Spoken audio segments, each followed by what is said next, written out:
The wave that gives that natural look is T-O-N-I, Tony. Tony. Tony Home Permanent, the wave that gives that natural look, brings you Crime Photographer.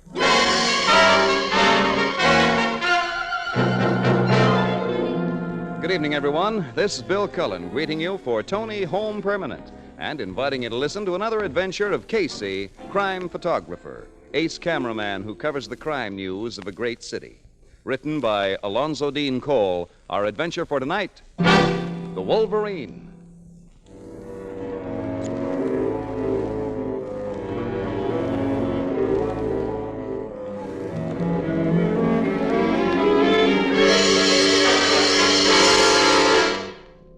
The Blue Note Cafe, shortly before 1 o'clock in the afternoon.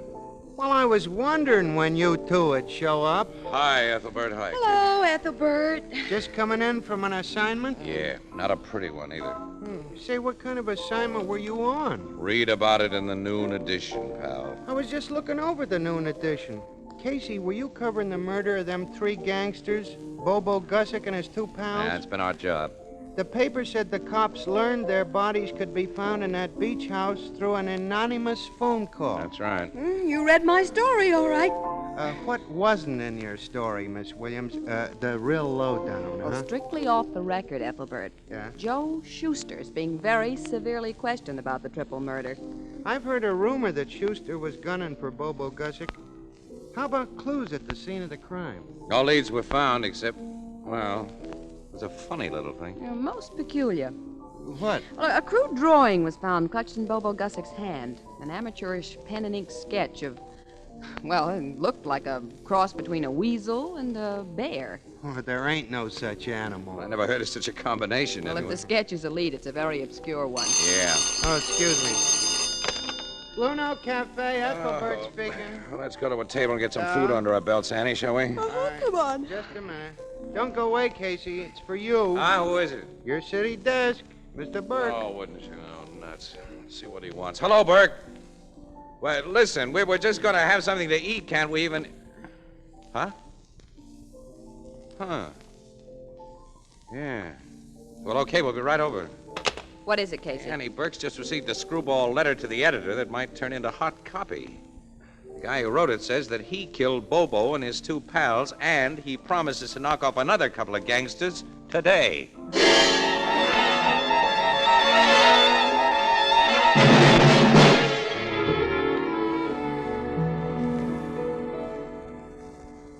Have you looked into your mirror lately and wondered what to do about your hair? Well, let me suggest an answer. A lovely Tony Home Permanent. Your hair will be soft and natural looking from the very first day. You'll have just the right amount of curl, and your wave will last for months. You know, a Tony wave is guaranteed to last just as long as the most expensive beauty shop wave, and guaranteed to look more natural or your money back. No wonder each month another 2 million women have beautiful Tony waves. A Tony costs just $1, with plastic curlers $2. Get a Tony kit tomorrow and give yourself the loveliest, longest-lasting wave you've ever had. A Tony Home Permanent. The wave that gives that natural look. T-O-N-I, Tony.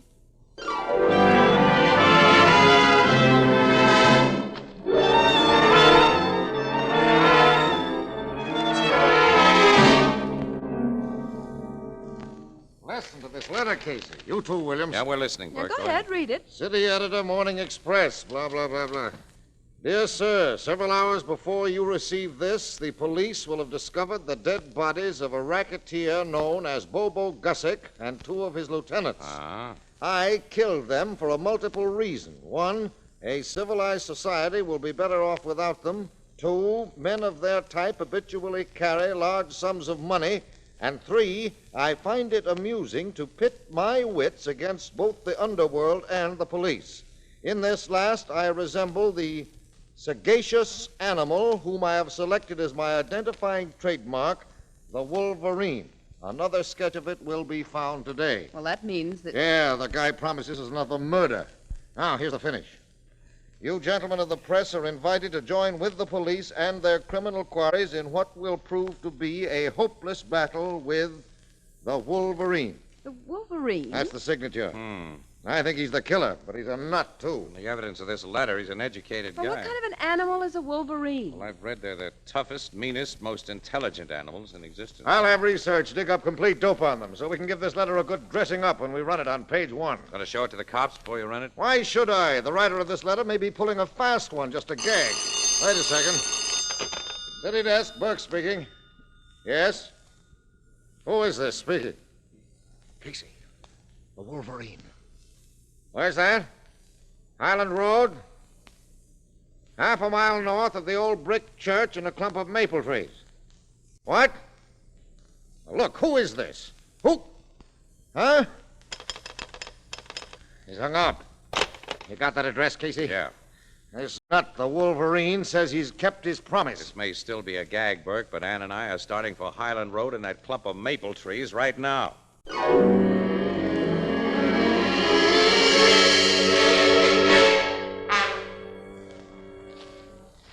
Find anything yet, Annie? Not a thing. The shade of those big maples is so dense, Casey. It's almost like night in here. Holy... You found something? Plenty. Come here. Practically stumbled over this guy's body. Body? Look at the holes in his chest. Apparently the Wolverine isn't just a gag. Casey, look. What? Over there. That I foot. see it. It's another dead guy. He was mostly hidden behind that tree trunk. Uh-huh. Annie, we knew this guy. I can't look at his face. It's Ed Mason. The numbers operator? Yeah, a racketeer like Bobo. The other stiff used to be his chief muscle man, Herb Frankel. Well, come on, Annie. I'll get my camera from the car and shoot pictures of this while you find a phone, call Burke and the cops. Casey. What? Something's moving over there. Coming this way. Yes, I hear it. I can see now. It's a man. Yeah. Maybe he's the Wolverine. He's not gunning for newspaper stiffs. Who's that there? Hello, Casey. I thought I recognized your car parked out there. Foster. Afternoon, Miss Williams. Oh, it's only you, Foster. And who did you think I was? The Wolverine? What do you know about the Wolverine? I work for a newspaper, too, you know. Not a high-circulation bourgeois paper like your Morning Express, but our exclusive little daily Standard-Bearer gets letters to the editor, and since we meet in this place, I assume we were brought here by the same reason. You got a letter? Followed by a phone call from the ambitious gentleman who calls himself the Wolverine. Burke isn't going to run this story as an exclusive, Annie. You two find anything among these trees? Well, if we told you no, you'd look around for yourself, so look there. Thanks, old chap. These gentlemen seem to be deceased. That's putting it mildly. Now, this Wolverine is assuming the proportions of an interesting character. Oh, by the way, do you know what a Wolverine really is? Yes. Really? You surprise me. Why? Journalists employed by the Standard-Bearer are required to have a general knowledge of almost everything. You're all college graduates, you know. But you Morning Express Yeah, all we've got people- to know is news values. You recognize either of these dead guys, Foster? No, can't say I do. Really? You surprise me. Do you know who they are? Mm-hmm. And you can read all about them in the Morning Express. Okay, Annie, start looking for a phone. Give Burke our story. Oh, by the way, Foster, why didn't your classy Standard-Bearer send a photographer with you? Because we of the Standard-Bearer have multiple talents, Casey. I have a camera in my car, and after taking suitable photographs, I shall make some effective and exclusive pencil sketches of this gruesome scene.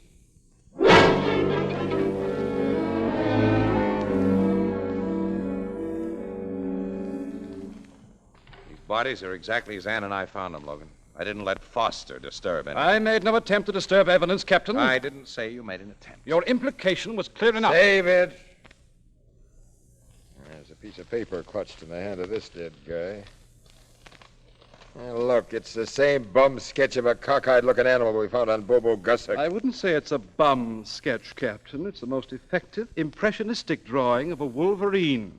Impressionistic, eh? Why, as Foster knows, among his other talents, he can draw pictures. Do you recognize these dead men, Captain? Yeah, Logan, this one's Ed Mason. The stiff over there was his bodyguard, Herb Franco. Oh, What's nuts. the matter, Casey? Nothing at all. Nothing at all. Now I shall return to my paper with a full story. Good day, Miss Williams and gentlemen. Good day. So long, Foster. Yeah, so long.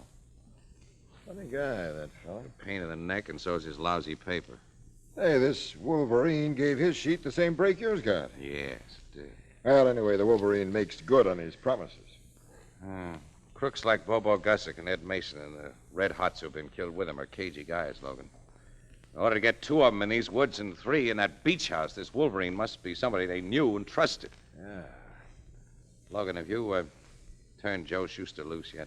No, but I'll have to now.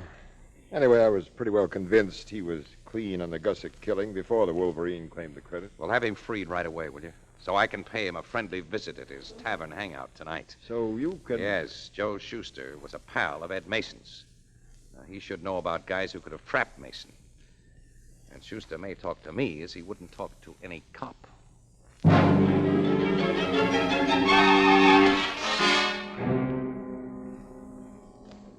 Yeah, Joe Schuster's back in his private office, Casey, and he ain't in very good humor on account of the cops trying to hand him a bum rap for that Gussick bump-off. I don't know whether he'll see you or Well, not. tell him I'm not here on newspaper business, Leo. Say I want to give him a straight talk on the Gussick bump-off, Ed Mason's bump-off, and the Wolverine. Hey, you got any inside dope on that mug who calls herself the Wolverine? My paper carried the story about it, you know. Yeah, just your paper and a standard bearer. The guy Foster from the standard bearer was here a while ago to see Joe. What? Yes? Yeah, Joe talked to him because Foster'd been a pal of Ed Mason's before he got bumped off. Foster was a pal of Mason's? Well, not a pal exactly, but he and Mason knew each other pretty well. But did Foster know Herb Frankel, too? Sure. Hey, Manny. Yeah? Come here and keep Casey company while I go and see the boss, huh? Yeah, okay, Leo. I'll give Joe your message, Casey. Yeah, thanks, Leo. Yeah, I'm drinking a Tom Collins, Casey. Will I have the barkeep fix you one? Oh, no, thanks, Manny. No. Leo says Joe Schuster isn't in very good humor today. Well, can you blame him? You know, them cops wasn't very nice to Joe. Yeah, Schuster's had a tough break. Yeah, but he'll stop burning after he gets a few laughs from Doc Avon. Doc Avon? Who's he? Yeah, the little Doc's with him now. He's one of them comical guys who don't mean to be funny. You ever meet him? No, I never met him. Well, you got it. He's a college professor. He's a college professor? Yeah, he teaches that psychological stuff. He's making a study of us guys in the rackets. And we're making a study of him. Yeah.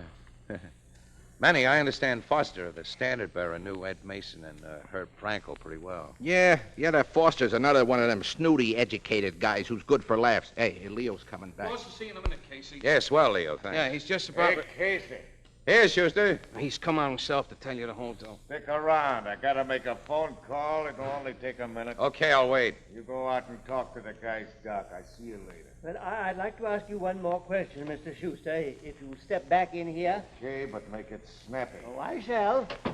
Yeah, the boss is a sap for that Doc Avon. Yeah, why not, Leo? You know that little Doc is good for a million laughs. Not to me. I don't go for them there highbrows. Thanks very much, Mr. Schuster. Your answer's been most helpful. Now, I shan't trouble you any more. So the boss gave you the right answer, huh, Doc? Yes, Manny. He helps me immensely in my studies. Yeah, shake hands with Casey here. Casey, this is our pal, Doc Avon. Howdy, Doc. A pleasure, Mr. Casey. You are an associate of these gentlemen? Well, in a way, I'm a press photographer. Dear, how interesting. Ain't this guy a scream, Casey? I beg your pardon. No offense, Doc. Hey, how about joining me in a nice cold Tom Collins? Manny, I have told you many times that my stomach cannot tolerate the lemon juice that is a composite part of your favorite drink. And I've warned you that citric acid may be bad for your constitution. Well, it ain't never hurt me yet. What I will have, and always have, once daily, is a small glass of dry sherry. I'll go get it for you. Hey, get this guy talking, Casey. He'll kill you. I'll be back in a minute. What paper are you with, Mr. Casey? Morning Express, Doc. Oh, it carried the story about that Wolverine today. Yeah, in the final edition. Distressing affair. I was acquainted with the men he killed. You were? Yeah, Doc's got himself in solid with all the guys, Casey. It's kind of you to say that, Leo. I'm conducting certain psychological studies among people in, various walks of life, Mr. Casey. Yes, so I've been told. The boss should have finished that phone call by now. I'll go see what's keeping. Yeah, I wish you would, Leo. Well, have you succeeded in finding out what makes these gang guys tick, Doc? Well, I've arrived at some interesting conclusions, Manny, Mr. Doc, Casey. What? Come quick! Leo, what is Look, the look, matter? in Joe's office. Hey, The boss! Got a knife in his throat. He was lying like that when I opened up this door. Mr. Casey, there's paper on the floor beside Mr. Schuster's body. Let me see that paper, Doc. Here, it's a pen and ink sketch of a Wolverine.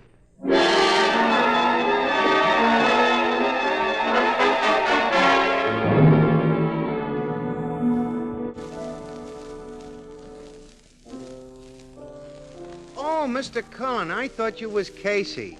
I got a swell riddle poem especially for him. Can't you tell me? Oh, sure. Listen, All right. you have to guess what animal I'm writing about. Okay, let's hear it. Yeah.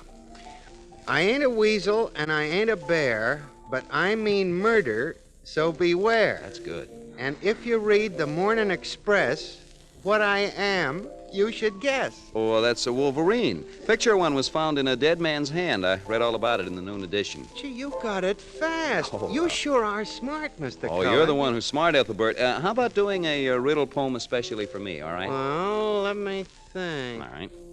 I got it. Go ahead. Everyone thinks she has a natural curl, but the actual fact is she's A Tony girl? Yes, people simply can't tell which is the girl with the natural curl and which is the girl with the Tony. That's because gentle Tony waves actually look and feel like naturally curly hair. Over and over again, Tony users write of the same experience. People ask if their hair is naturally curly. Even on the very first day, there's no frizziness, no harsh effect. Tony waves look natural from the first moment, and they're so shiny, soft, and silky, they're so easy to set and style. You'll enjoy doing your hair when you see how beautifully it behaves with a Tony, and you'll be pleased with yourself when you look in your mirror, for you get such lovely results, sure results. Remember, Tony is the only permanent that gives you this twin guarantee. Your Tony wave is guaranteed to last just as long as the most expensive wave you've ever had, and your Tony is guaranteed to look more natural or your money back. No wonder more than 2 million women each month choose Tony Home Permanent. more than 2 million? Mm-hmm. That's a lot of women. Yes, each month another 2 million women have lovely, long-lasting Tony waves. How about you?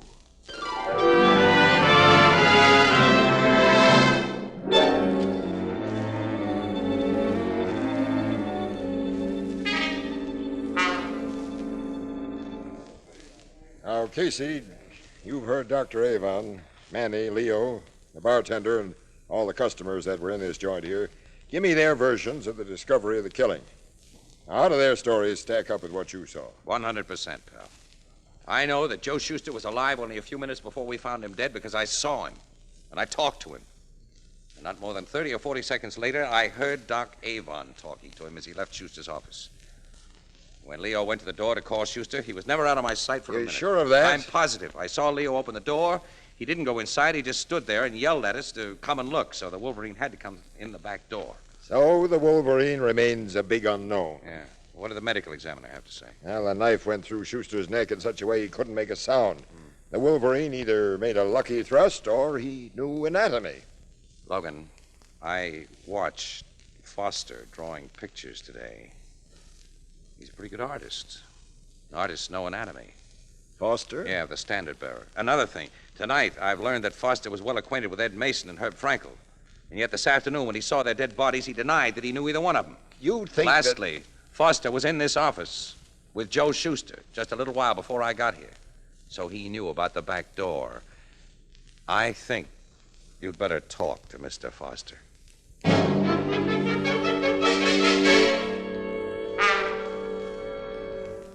My dear Casey, I pretended that I didn't recognize the bodies of Mason and Frankel this afternoon simply to, pull your leg. It amused me to play on your conceited belief that you possessed knowledge I didn't have. Oh, yeah? You know, Foster, the Wolverine's letter reads a great deal like you talk. Which only means that he, like myself, is a man of culture. You admit it. Are you so naive to believe I am the Wolverine, Captain Logan?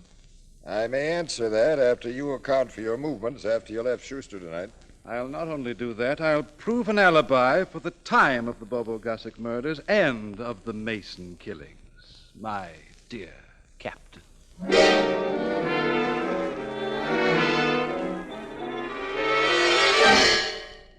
Well, Casey, I'm told your suspicions of our little pal Foster blew up with a loud bang this morning. Don't believe everything you hear, Annie. They only seem to blow up. Well, he established alibis for all of those 3 killings, and Logan turned him loose. Logan turned him loose with the notion that given a good long rope, Foster may hang himself.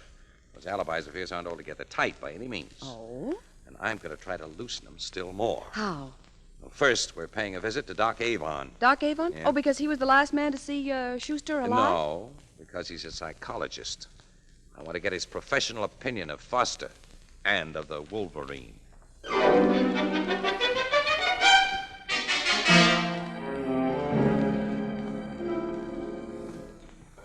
I'm really not sufficiently acquainted with Mr. Foster to venture an opinion of his character.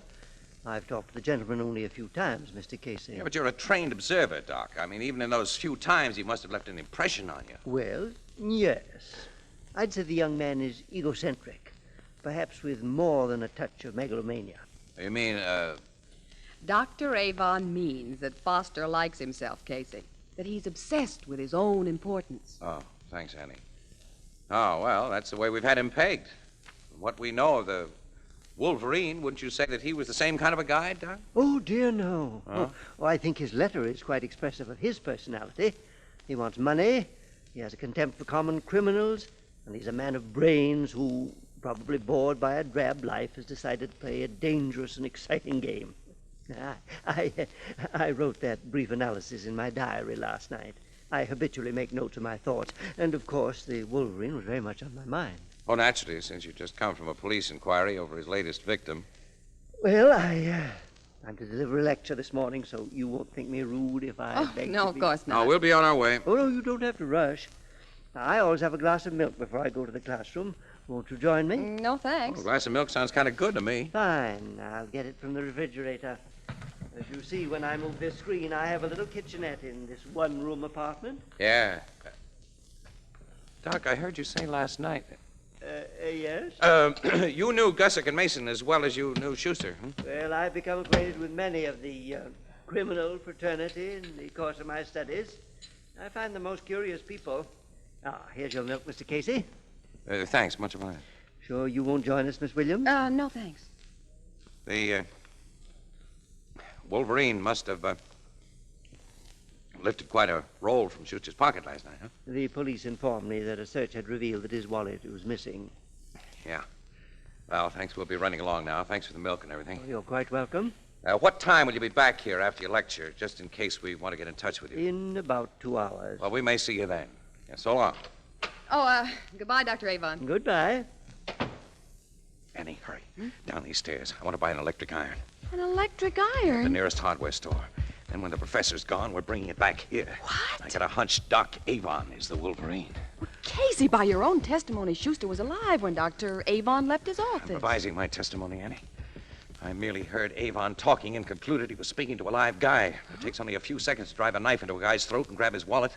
But because it was done so quickly and so cleverly, even I was giving Avon an alibi until I saw those lemons in his kitchenette. Lemons? Yes, last night. He said he was allergic to lemons. Now, Casey, have you gone crazy? Lemons, electric irons. Avon habitually makes notes of all his thoughts, Annie. I think you'll see the connection when we get back to his room.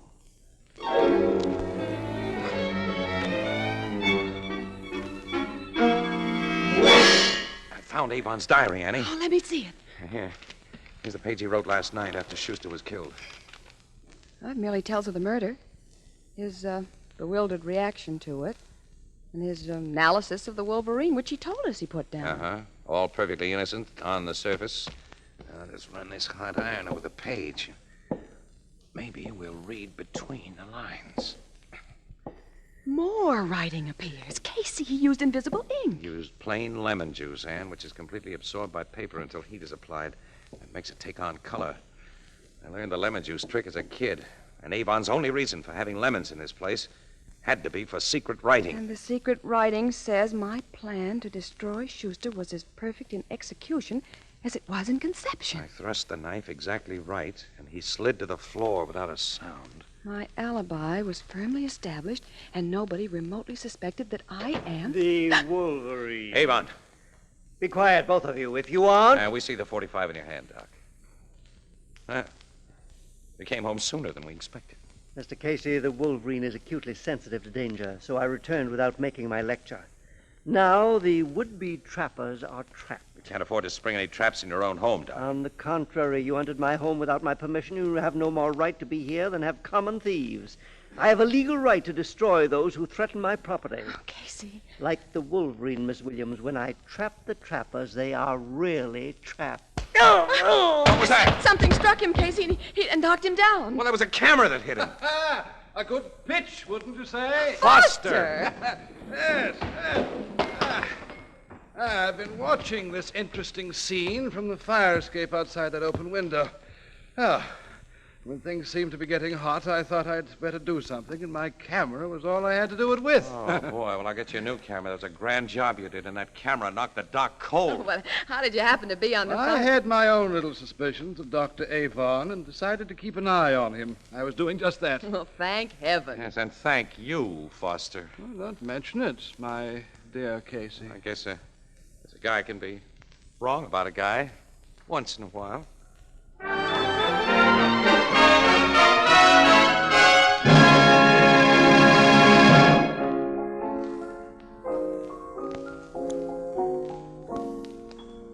For soft water shampooing, use Tony Cream Shampoo. Even in the hardest water, Tony Cream Shampoo. Yes, even in the hardest water, Tony Cream Shampoo gives soft water shampooing that rinses away dandruff instantly, leaves hair so soft, so smooth, so shining clean. Today, bring out the sparkling beauty of your hair with Tony Cream Shampoo. Get the handy tube or jar. Tony Cream Shampoo. It's for you.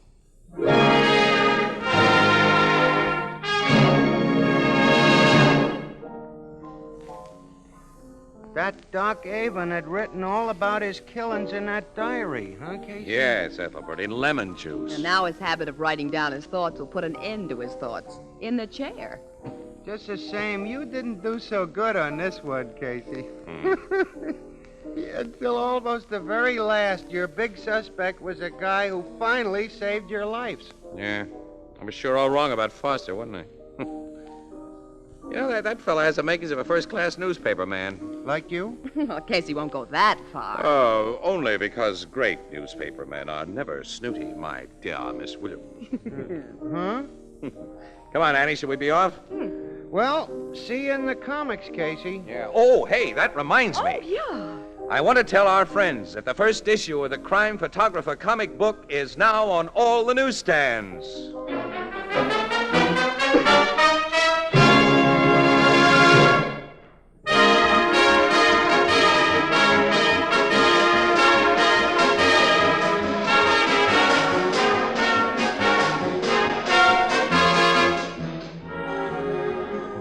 Crime Photographer, starring Stotts Cotsworth as Casey, is produced and directed by John Dietz. Written by Alonzo Dean Cole and is based on the fictional character of Flash Gun Casey, created by George Harmon Cox. Original music by Archie Blyer, and the program features Miss Jan Miner as Anne and John Gibson as Ethelbert. Herman Chittison is the Blue Note pianist. This is Bill Cullen asking you to listen again next week at this same time to another exciting adventure of Crime Photographer. And also inviting you to listen to This Is Nora Drake, radio's thrilling serial romance heard every afternoon, Monday through Friday, over most of these stations. Consult your local paper for the exact time. Both of these programs brought to you each week by Tony Home Permanent, the wave that gives that natural look, and the new Tony Cream Shampoo for soft water shampooing, even in the hardest water. Next Saturday, be sure to tune in the Gillette broadcast of the annual running of the Kentucky Derby from 6:15 to 6:45 Eastern Daylight Time over most of these stations.